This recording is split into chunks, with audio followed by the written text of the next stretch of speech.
আসসালামু আলাইকুম। চট্টগ্রাম অনলাইন স্কুলের পক্ষ থেকে তোমাদেরকে জানাই শুভেচ্ছা ও স্বাগত। আমি মোহাম্মদ ইকবাল, সহকারী অধ্যাপক, হিসাব বিজ্ঞান বিভাগ, বাংলাদেশ নৌবাহিনী কলেজ, চট্টগ্রাম। আমরা আজকে যে বিষয় নিয়ে আলোচনা করব, হিসাব বিজ্ঞান দ্বিতীয় পত্র। হিসাব বিজ্ঞান দ্বিতীয় পত্রের অষ্টম অধ্যায়, মজুদ পণ্যের হিসাব রক্ষণ পদ্ধতি। অষ্টম অধ্যায়, মজুদ পণ্যের হিসাব রক্ষণ পদ্ধতি। এটা অনেক সহজ। আমাদের একাদশ শ্রেণীর সবচেয়ে সহজ চ্যাপ্টারের নাম হচ্ছে দ্বাদশ শ্রেণীর মজুদ পণ্যের হিসাব রক্ষণ। জিনিসটাতে শুধু তিনটা টপিকস আছে। এই তিনটা জিনিস যদি আমরা বুঝতে পারি তাহলে অঙ্কটা আমাদের জন্য সহজ হবে। প্রথম হচ্ছে পিফু। প্রথমটার নাম হচ্ছে পিফু। পিফু মানে হচ্ছে ফার্স্ট ইন ফার্স্ট আউট। প্রথমটার নাম হচ্ছে পিপো। পিপো মানে হচ্ছে ফার্স্ট ইন ফার্স্ট আউট, আগের মাল আগে সারা পদ্ধতি। আগের মাল আগে সারা পদ্ধতি। আমরা যখন হিসাব রক্ষণ করব, মজুদ পণ্যের হিসাব রক্ষণ করব, যেমন ধরে নাও এটা আমার আগের মাল আগে সারা পদ্ধতি। আমি এভাবে বিভিন্ন মাল ক্রয় করলাম, আমি পণ্য ক্রয় করলাম। ধরে নিলাম আমি 1 তারিখ একটা মাল কিনলাম 200 একক, আমি 2 টাকা করে, তাহলে 200 একক 2 টাকা করে হলে 400 টাকা হবে।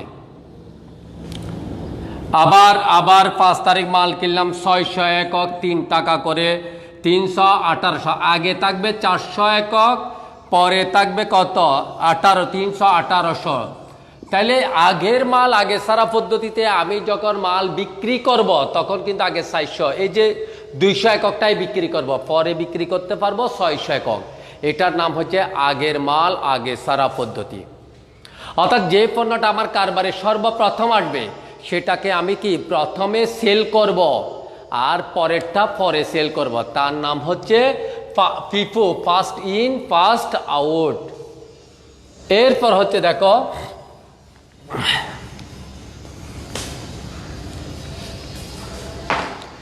এরপর হচ্ছে আমার লিফো মেথড।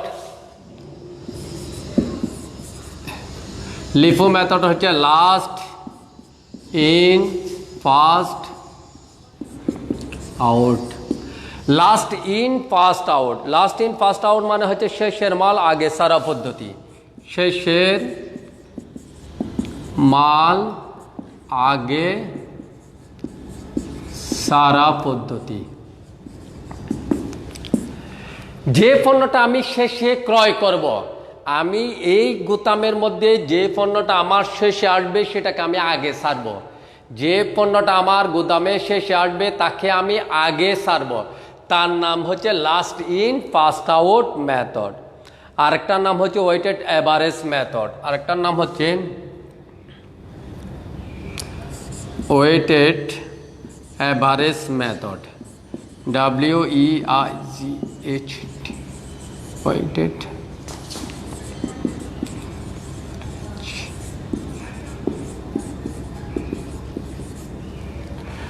ভার ঘরযুক্ত ভার, আচ্ছা আমরা এটা ভারযুক্ত ঘর পদ্ধতি লিখি।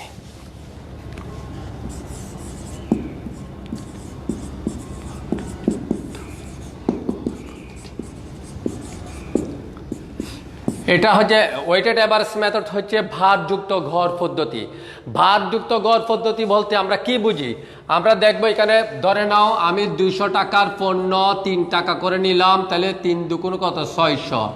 আবার 300 একক পণ্য আমি 5 টাকা করে নিলাম 1500, তাহলে এই 3 2 কত 500। এখানে 1500 আর 600 কত 2100 টাকা।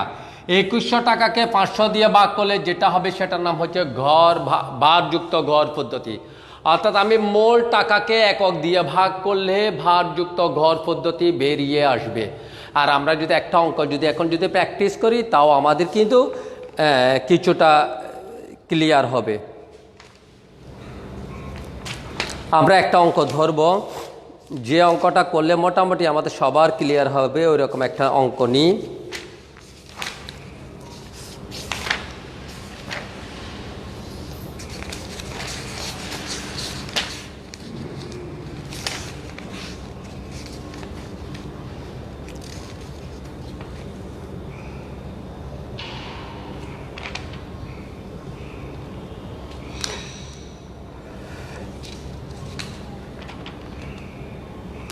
আমরা অঙ্ক নিব এখন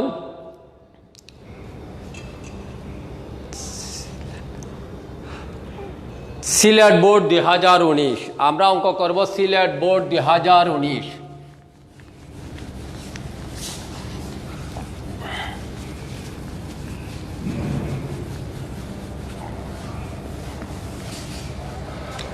সিলেট বোর্ড 2019,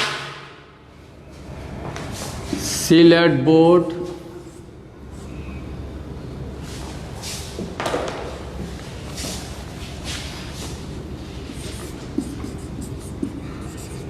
সিলেট বোর্ড 2019। সবাই সিলেট বোর্ড 2019-এর প্রশ্নটা যখন প্র্যাকটিস করবে তখন হাতে রাখবে। এখানে আছে আমজাদ লিমিটেড 2018 সালে মার্চ মাসে মজুদ বিভাগের তথ্য নিম্নরূপ। প্রারম্ভিক উদ্বৃত্ত 520 একক, প্রতি একক 10 টাকা করে। ক্রয় 600 একক, প্রতি একক 10 টাকা 20 পয়সা করে। মাল ইস্যু 10 একক, 6 তারিখের কৃতপণ্য ফেরত 30 একক। ক্রয় 600 একক, একক প্রতি 9 টাকা 50 পয়সা করে। এখানে আমাকে বলা হচ্ছে প্রথমে ঘাটতি এককের পরিমাণ নির্ণয় করো। তাহলে ঘাটতি একক আমি কিভাবে বের করব? আমরা ঘাটতি একক নির্ণয়ের সূত্র হচ্ছে প্রারম্ভিক মজুদের সাথে নিট ক্রয়। ঘাটতি একক বের করার সূত্র ঘাটতি একক সমান হচ্ছে ঘাটতি একক হচ্ছে প্রারম্ভিক মজুদ যোগ ক্রয়, প্রারম্ভিক মজুদ যোগ ক্রয় বাদ ইস্যু আবার বাদ সমাপনী মজুদ। এটাই হচ্ছে সূত্র। ঘাটতি একক বের করবো যে আমার প্রারম্ভিকের সাথে আমি এই বছর যত ক্রয় করছি সবগুলা যোগ করব। যোগ করার পর আমি এই বছর যতগুলো পণ্য ইস্যু করেছি সেটা বাদ, তারপর কি বাদ সমাপনী মজুদ পণ্য বাদ। তাহলে আমি এখানে প্রারম্ভিক মজুদের একক দেখতেছি 520 একক। প্রথমে আছে কত? প্রারম্ভিক মজুদ আছে 520 একক। আমার ক্রয় কত একক আছে দেখি। ক্রয় একক আছে তোমার 600 একক যোগ 800 একক, তার মধ্যে আবার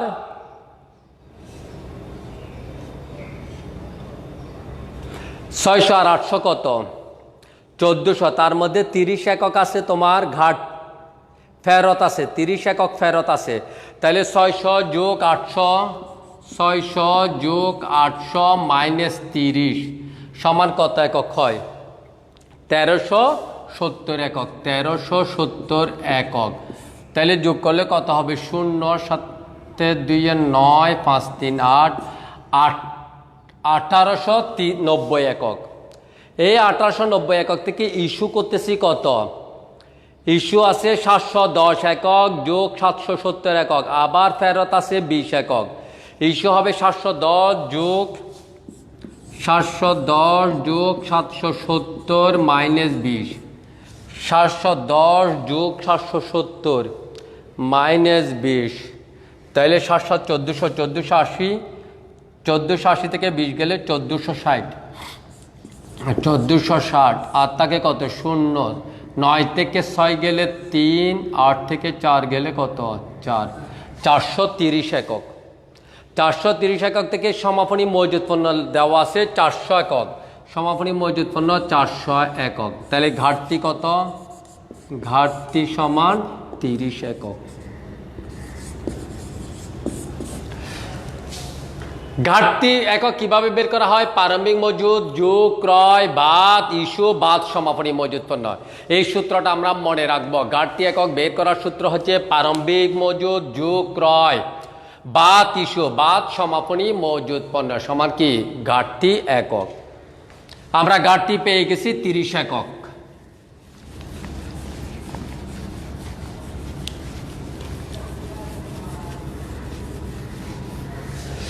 এবার বের করবো আমরা ফিফো মেথড। ফিফো মেথডে আমরা মাল কোতিয়ানটা বের করব। ফিফো মেথডে কোতিয়ান কিভাবে বের করা হয়, একটা আমরা চক অঙ্কন করব।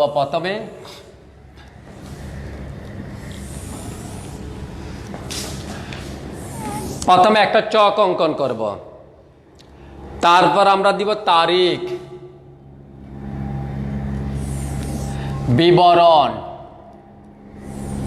এটাকে আমরা 3 ভাগে ভাগ করব, 1 ভাগ, 2 ভাগ, 3 ভাগ। এটাকে আবার ডাবল একটা দাগ দিব। এই 3টাকে 3 ভাগে ভাগ করব, 1 ভাগ, 2 ভাগ, 1 ভাগ, 2 ভাগ।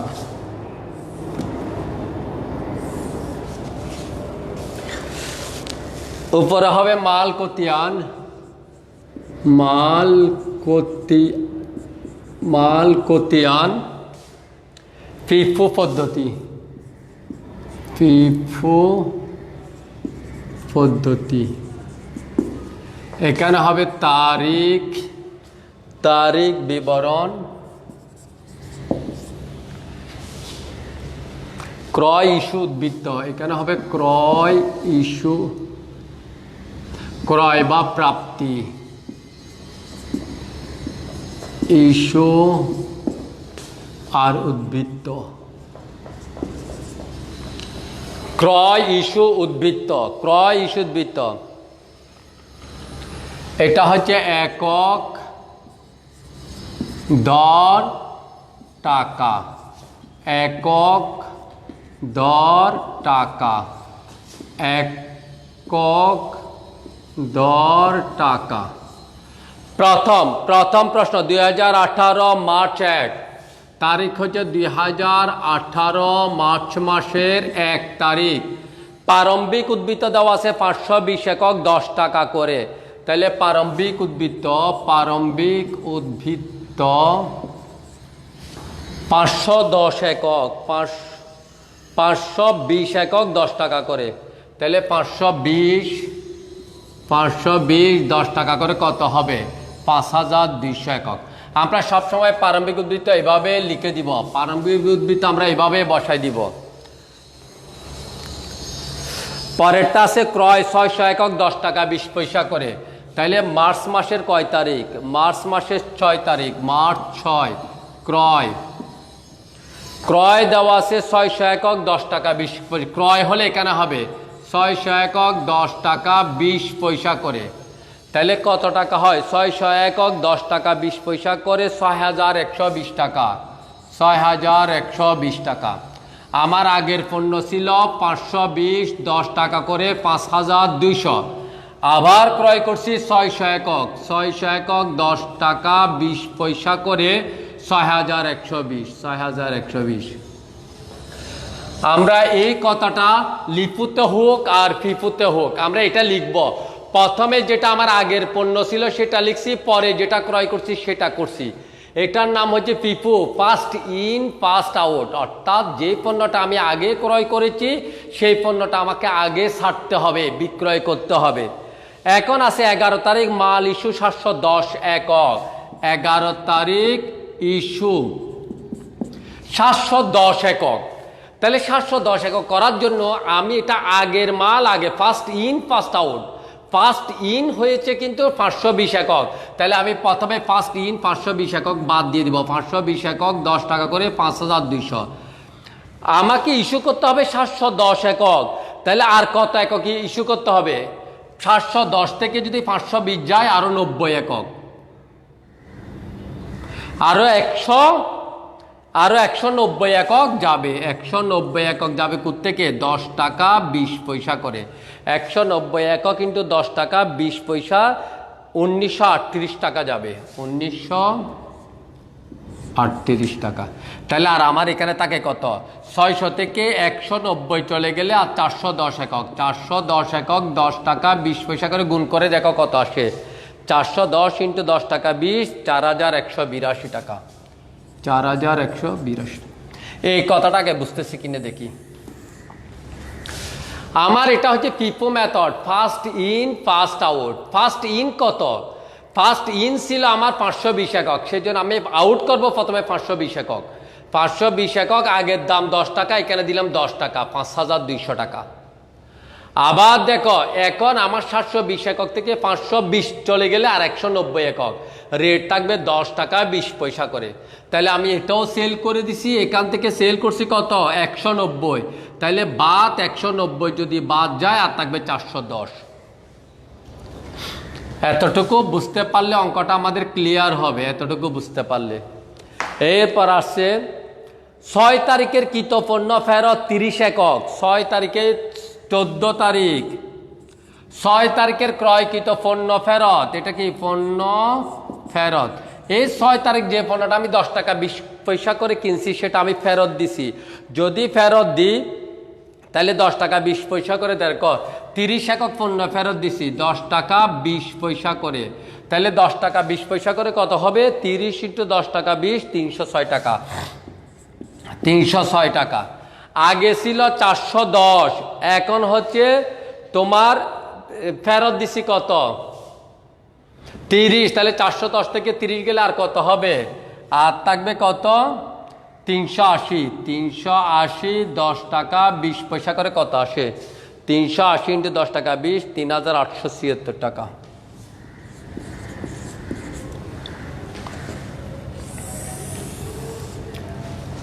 দেখো ক্রয় ফেরত হবে ইস্যুতে, বিক্রয় ফেরত হবে প্রাপ্তিতে। ক্রয় ফেরত ইস্যুতে, বিক্রয় ফেরত প্রাপ্তিতে। এরপর আছে দেখো আবার পণ্য ক্রয় 800 একক 9 টাকা 50 পয়সা করে, 18 তারিখ ক্রয় 800 একক 9 টাকা 50 পয়সা করে, 800 একক 9 টাকা 50 পয়সা করে, তাহলে হবে 7600, 7600। আগে ছিল 380 একক 10 টাকা 20 পয়সা করে, 3876। পরে করছি আমি 800 একক 9 টাকা 50 পয়সা করে, তাহলে কত 7600, 7600। এরপর আবার ইস্যু আছে, আবার ইস্যু আছে 700 একক, আবার ইস্যু আছে 770 একক, 24 তারিখ, 24 তারিখ 770 একক, আবার 24 তারিখ, 24 তারিখ ইস্যু। এটা একটু কঠিন আছে, একটু দেখি আমরা। আমার এখানে পণ্য আছে দুই ধরনের, কিন্তু আমাকে 770 একক ইস্যু করতে বলছে, তাহলে প্রথমে আমি ইস্যু করব 380 একক 10 টাকা 20 পয়সা করে, 3875। 770 একক থেকে 380 গেলে আর কত, আরও 390 একক, আবার 390 একক কত করে 9 টাকা 50 পয়সা করে, 9 টাকা 50 পয়সা করে, কত আসে 3705, 3705।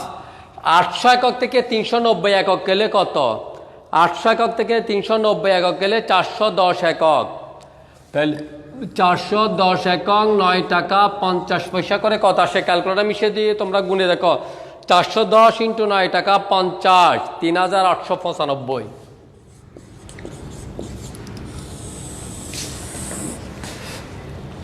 এরপর আছে আবার বলি, এটা হচ্ছে ফিফো মেথড। ফিফো মেথডে 380 টাকা বাদ যাবে, 380 একক চলে গেছে, আর থাকবে 800 থেকে 390, অর্থাৎ 770 মিলানোর জন্য, আর বাকিটা এখানে আমার ব্যালেন্স হিসাবে থাকবে। এরপর আছে 11 তারিখে ইস্যুকৃত পণ্য ফেরত 20 একক, তাহলে পণ্য ফেরত 26 তারিখ, 26 তারিখ পণ্য ফেরত, এটা বিক্রয় ফেরত 20 একক। বিক্রয় ফেরত কত করে ছিল 10 টাকা 20 পয়সা করে, 10 টাকা 20 পয়সা করে, তাহলে 20 একক × 10 টাকা 20, 204 টাকা, 204।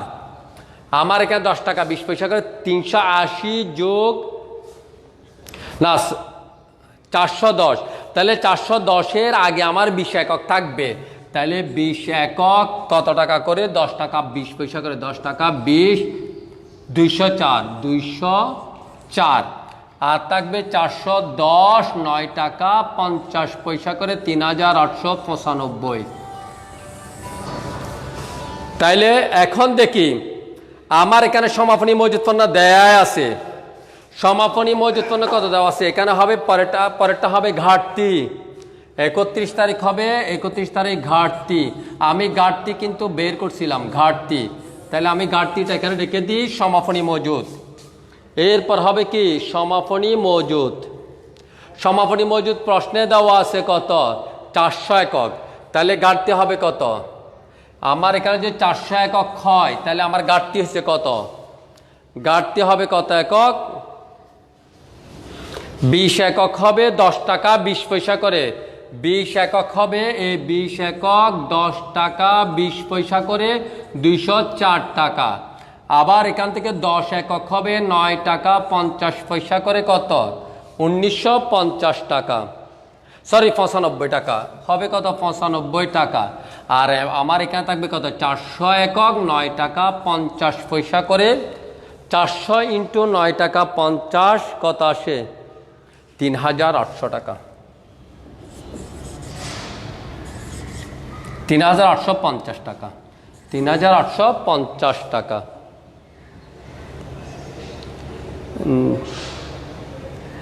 400 ইন্টু 9, 4 নং 36, 3800 টাকা হবে, 3800 টাকা।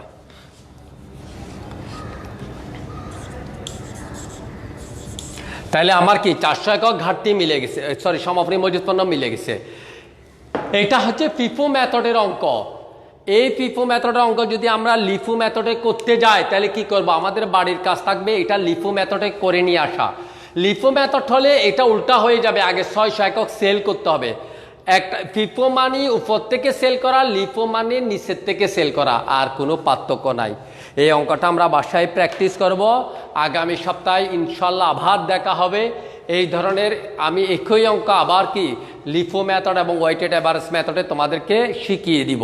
এটা তোমরা বাসায় বারবার প্র্যাকটিস করবে। যাদের যেখানে সমস্যা হবে তোমরা আমাকে জানাবে, ইনশাল্লাহ আমি তোমাদেরকে এটা সলভ করে দেওয়ার চেষ্টা করব। সবাই ভালো থেকো, আল্লাহ হাফেজ।